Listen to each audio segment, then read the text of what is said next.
Sorry I didn't respond for a week. I was in class and then I fell asleep. Woke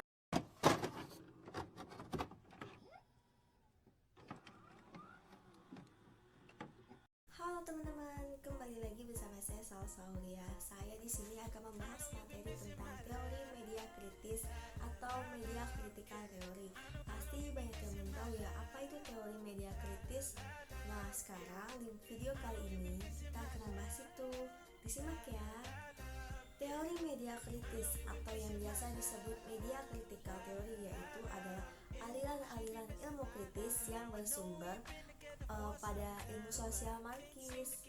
Di dalam teori media kritis ini pasti ada beberapa tokoh yang mempelopori adanya teori media kritis kan. Nah, yang pertama ada Karl Marx dan Engels sebagai pemikiran klasiknya.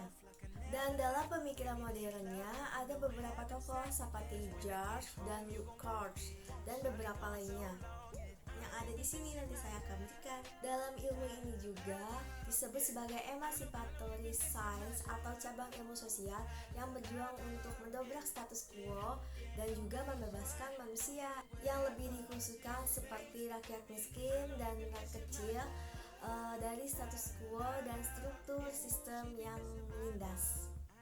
Dari teori ini terjadi karena secara realitas mengasumsi bahwa selalu ada unsur sosial yang merasa tidak adil untuk rakyat. Dan dalam teori ini sering menganalisis secara khusus lembaga sosial pendidikan luas untuk yang dinilai objektif dalam mencari dan mencapai. Dan banyak sekali media massa dan budaya massa yang telah mempromosikan banyak hal yang menjadi sasaran dari teori kritis ini. Bahkan ketika media massa tidak melihat sebagai sumber masalah khusus. Di sini media dikritik untuk memperburuk atau melindungi masalah yang ingin diidentifikasikan atau dipecahkan. Dan bisa dikatakan juga bahwa teori media kritis sebisa mungkin mendorong perubahan secara terus-menerus. Pada perspektif teori media kritis ini, media itu tidak boleh hanya memberitakan kejadian atau fakta yang justru akan memperkuat status quo saja. Jadi media harus terus-menerus mengkritisi apa saja setiap ketidakadilan yang ada di sekitar. Media juga harus peka terhadap persoalan ketidakadilan atau ketertindasan yang dibuat oleh pemerintahnya. Contohnya ketika ada wartawan dihadapkan oleh berita pada penggusuran tanah, ia tidak hanya mendasarkan informasi dari pemerintah saja, tetapi juga melakukan investigasi tentang bagaimana kejadian penggusuran tanah ini bisa terjadi. Pastinya ada ketidakadilan di dalamnya. Dalam keadaan seperti ini, keterangan pemerintah hanya dapat mengukuhkan status quo saja. Teori media kritis ini tidak mudah untuk diwujudkan. Kenapa? Karena mainstream.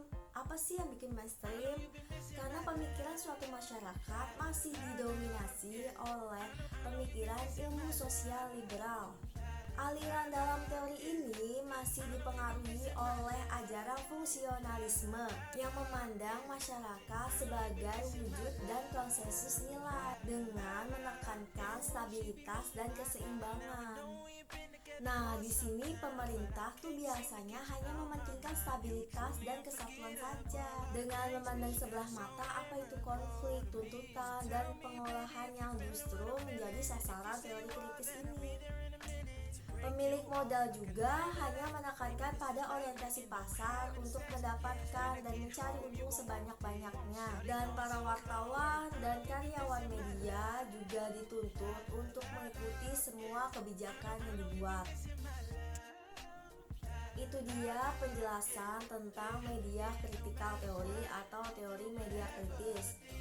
Sekian penjelasan dari saya, semoga bermanfaat.